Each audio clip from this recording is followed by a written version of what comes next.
All right, welcome back to the show. There has been something very strange happening here today.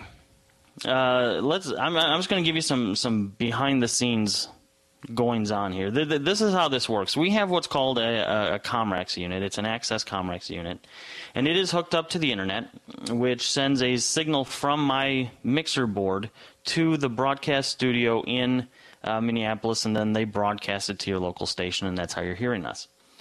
We lost connection a couple times, and I thought, okay, it was just a fluke. It was just, something that happens, because once in a while, you never know, a power surge or something might take something out. So the first time it happened, I was like, well, that's normal, odd, but not outside the realm of normality. Then it happened again and again, and I need to tell you, something is happening here, because right now we have no connection at all to anything. We're actually running the show right now through a hotspot. My goodness, am I glad I'm not Amish right now. But we have no connection. We have no landline, no internet, no broadcast connection. So I just wanted to give you a heads up on what happened in that last hour. Now, we're joined by somebody on the other side of the Christian equation. His name is Justin.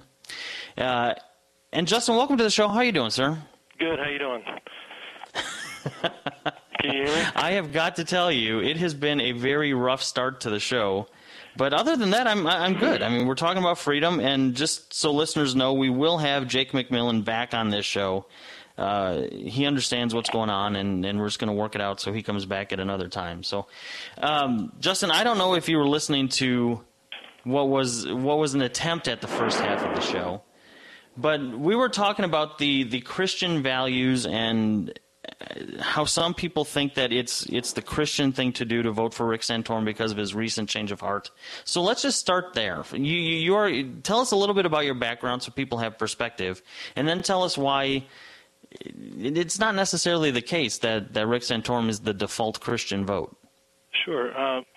Well, my name is Justin Machacek. I'm a Christian television producer at the second largest broadcaster in the world. We deal with ministry and Christianity every day, all day. We deal with all types of denominations and sects.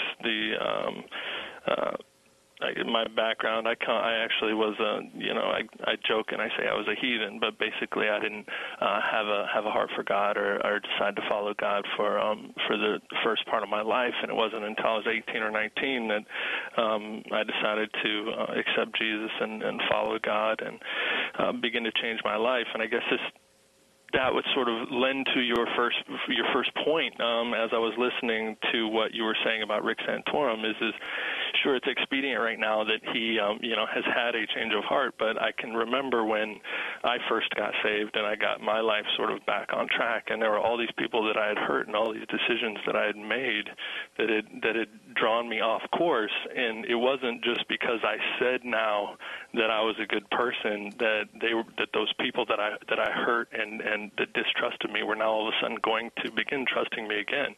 It took years of sort of sowing the right seeds and sort of making amends and things like that to get back to that point of trust and relationship with those people. And it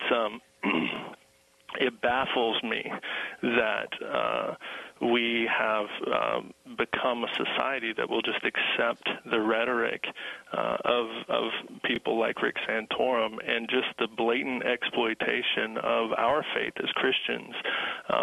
When they get in a pulpit of churches and say that they're for or against these certain issues when obviously their records don't stand that test. So I've really had a hard time with that, and I'm not sure how we got here as a society or as a religion, but it's rather disheartening, and I'm hoping that we can educate people that we need to look at these people's records, and we say it on the other side if it's a Democrat or if it's somebody that we're against, we say, well, you can't just believe what they say, you have to look at their records, and yet right now, here we are doing the exact same thing with a guy like Rick Santorum, who, voted to raise the debt ceiling 5 times, voted to give money for Planned Parenthood, and then justified it in the debate in Arizona and said, no, wait, it was okay that I did that because I also appropriated funds over here for abstinence.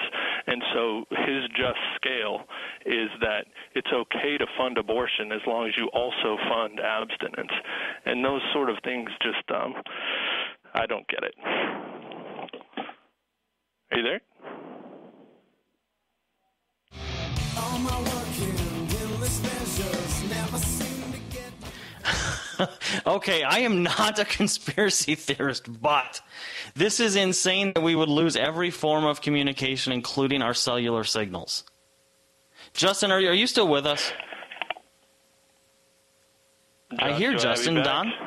Yeah, you have me back. I have no clue. No clue what is going on, but if I didn't know better, this is a setup. So I'm not sure how much of what I said you guys caught or not.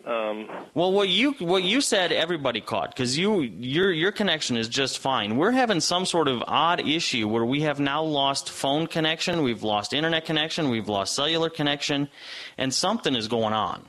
But I'll have to investigate that afterwards. But yeah, I heard what you were saying, and for me, what confuses me is how the Christian community, which is told to judge a tree by its fruit, good